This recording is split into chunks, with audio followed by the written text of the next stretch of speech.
Maïmouna, on a vu que la loi quand même est très claire. Suñu gisee communiqué DGE gis justement l'article 47 dernier alinéa, on a vu cette contradiction qu'on peut quand même ku ñu mën a gis clairement. Alors est-ce que da nga jàpp ne aujourd'hui comme ni ngeen ko yàgg waxee c'est toujours un acharnement contre Ousmane Sonko lañ nekk di wéyal ba tey. Effectivement ne xam nga nag Sénégal moom réew démocratie la. C'est vrai que wax sa xalaat bi dafa bare ci plateau yi beaucoup de gens font des chroniques wax sa xalaat les vendredis surtout tey mais quand même ñun ñu ngi sant bi ñu commencé def politique ba léegi li ñuy wax dañ koy étayer fii kenn taxaw fi di interpréter ak di joxe sa xalaat ci loi la loi électorale dafa claire loi électorale claire moo tax ay nit am sañ-sañ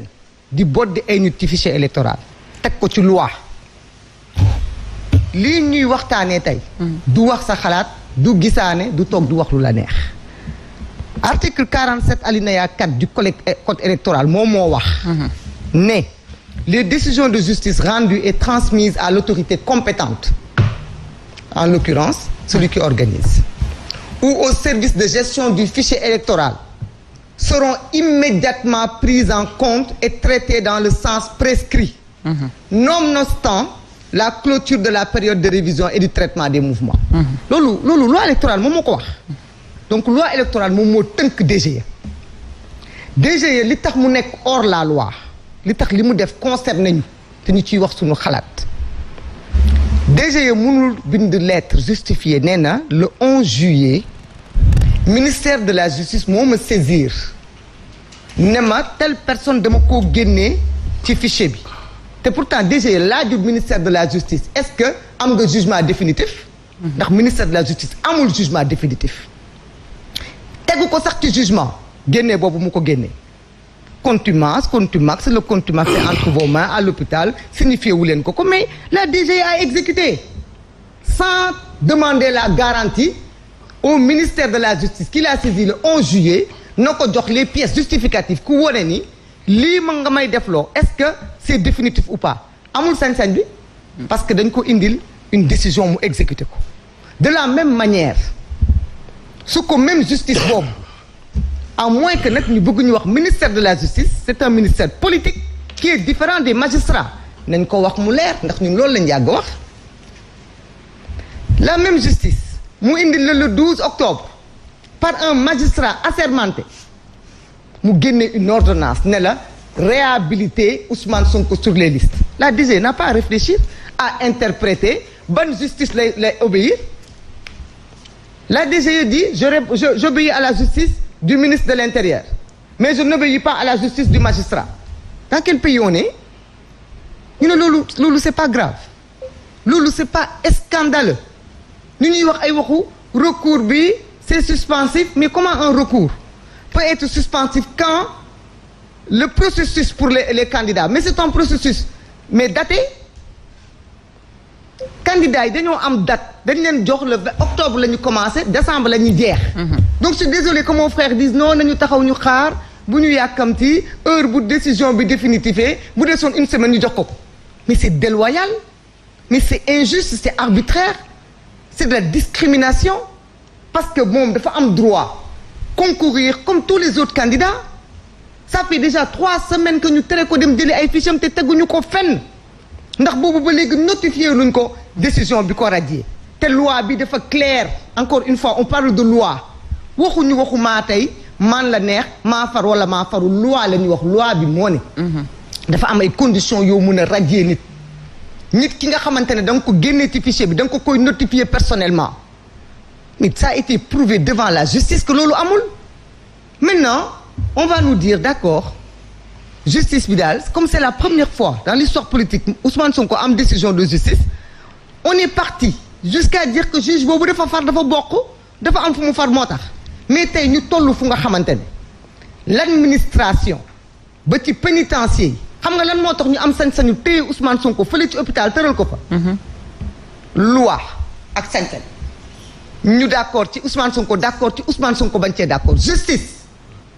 moo am sañ-sañu ca procureur yëkkati ndogal ñu jàppalu Ousmane Sonko jàppalu la yow wala jàppalu ma man à tout moment def seeni enquête xool lu leen neex léegi la même justice bi président Macky Sall ak régime am jël njett ci doomu aadama tëj ko ci kaso xañ ko ay activité même justice boobu tey parce que ça les arrange pas ñu ne duñ ko topp ba pare nag di am sañ-sañu di ko justifier ak i layal la DGE elle est hors la loi la DGE dafa dépasser ay prérogatives am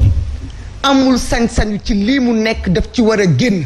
Thiendella Fall est en train de marquer son nom sur les pages noires de l'histoire de ce pays c'est honteux c'est scandaleux parce que ñi ko fi jiitu ci administration bu ñu defee woon ni mu defee moom démocratie du am fii ci réew mi alternance du am fii ci réew mi ay moroomam ñoo fi organiser ay élections ba dénkaane lenge yi kon tey war naa mën a rus moom au niveau du ministère de l'intérieur ñu teg ko moom di ko defloo ces sales besognes là parce que lii yëpp c'est pour lan retenir les fiches de parrainage de Ousmane Sonko qu'est-ce qui change ah d'accord on peut attendre bu décision de justice décidée mais bu décision de justice décidée mais justice dañ ko war a respecter ñun de yàgg nañu wax ñun dara bettuñu ci dara bettuñu ci parce que on a toujours dit justice bi dafa manquer indépendance tey ñoom ñu doon bàkkoo fu ñu taxaw di wax noonu loolu amul justice bi dafa am indépendance mën a def liggéeyam tey ñoom ñoo wëlbatiku di dénigrer la justice di dénigrer les magistrats mu ngi wax léegi UMS mais il a fallu que UMS tape sur la table pour que l'agence judiciaire de l'État se retire il a été jusqu'à dire que benn juge parce que da nga am frère buy liggéey ci mairie war ngaa mën a jeng dans un tribunal fii Sénégal kan moo fi bokkul la kan kon fii niñ fi àtte ñëpp nañ dem xooliwaat seen i àtte ne juge bi da ngaa bokk ak kii wala da nga bokk ak kii wala da ngay sëy ak diw wala da nga xaritoo ak diw il faut quand même qu'on se respecte ñun citoyens yi am nañ sañ-sañu sax ñun de temps en temps tenir des propos yu discourtois envers la justice parce que xëy na on est des bokkuñu ci système bi mais que des gens de l'administration qui sont censés respecter la loi à la virgule près taxaw ñoom di fowee justice di fowee les institutions loolu du loo xamante ne dañ ko war a mën a accepter dafa war a mën a continuer maintenant fi ñu toll discrimination weesuwul 2019 barki démb oui nga amoon ay candidats yoo xam ni bi élection yi di tàmbali ñii ñu ngi ci kaso yi ñii nekkuñu ci fichier yi mais nga jox leen seen ay fichier au niveau de la DGE ñu dem wuti parrainage ba dem ci conseil constitutionnel door a wax droit même candidat boobu moom nga xañal ko même procédé bi au nom de quoi c'est la discrimination elle commence par ça parce qu'il y a des Sénégalais le ministre de la justice il y a le cas Khalifa Sall il y a le cas mais foofu le ministre de la justice a soutenu ci émission bu mu doon def fii sax Sen TV que parce que ces deux personnes étaient encore sur les listes électorales c'est ça qu'il a donné comme réponse le ministre de la justice n'a pas dit vrai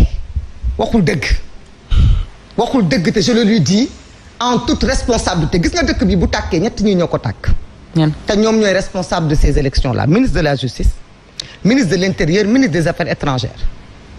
te nag on voit ce qui se passe Macky Sall bi mu changé ñetti ministre am yi pousse-toi jot ma toog kenn ku nekk ci ñoom ci ministre yooyu dangaa xotti sa worma sa diggante ak sénégalais yi parce que la nga waxoon démb ba sénégalais yi bëgg la respecté la tey la nga jàngoon tari ko da nga koo jël xotti ko teg ko fee pour des privilèges et des positions ñoom ñetti ñëpp ils sont devant l'histoire nag xam nga tey lan moo leen dese revenir blanchir un peu leur peau ak seen der organiser des élections transparentes Sidiki Kaba a été ministre des Forces armées on a déposé des plaintes à la CPI on n'a pas de complexe c'est pas qu'on se dise les vérités tey Ismaïla Madior Fall qui était ministre de la justice se retrouve force affaires étrangères fa nga xam ni moom mooy diaspora bi les élections c'est lié ci kenn doful d'accord Aïssata Tall Sall qui a été une grande dame respectée par les Sénégalais elle a toujours une porte de sortie parce que j'estime que am na xëy na lu mu bëggal boppam d'accord bëgg na peut-être dans l'histoire du Sénégal li mu commencé wax ne dafa bëgg rénover la justice mu dem jusqu'au bout mooy d'abord de faire dire le droit parce que ñoom loolu lañ jàng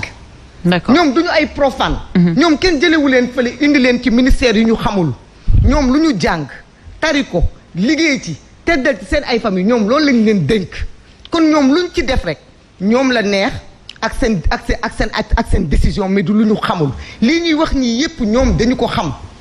tey DGE ñoom ñoo la gën a xam DGE li mu def teggu ko fenn ñoom ñoo la gën a xam ni c'est uniquement pour écarter un adversaire politique maintenant ce qui se passe qui est grave xam nga lan la pour ma daaneel foofu rapidement mooy on voit un état Sénégal ñu dénk ko benn nit dénk ko Macky Sall ak régime biñ ko koy dénk dañ ko wóolu jox ko suñu réew bañ ne ko barki démb bi muy wax sëñ Mountakha naan ko réew mi dama koy teg ci loxo yu wóor comme ku yor sa moomeel suñu dëkk lañ la dénkoon pour nga doxal nga war ñu delloo suñu dëkk on voit la haine la persécution d'un homme tax ñu mettre à terre la justice mettre à terre l'administration lépp ndax lan lépp loo xamante ne dañ ko jàng ci droit constitutionnaliste yi wax ko juriste yi suba ba ngoon di ko wax ñu bëgg ko jël fule ko au pied pour ko mën a justifier ci ay wax ak explication maintenant bu ñu demee bay werante loo xam ne ay article le code électoral moo ko bind mais kon la ci lan la ñuy téye d'accord ci lan la ñuy téye mën nañ waxtaan ci politique en vision kii ne lii laa xalaat kii ne lii laa xalaat mais pas ci loi code électoral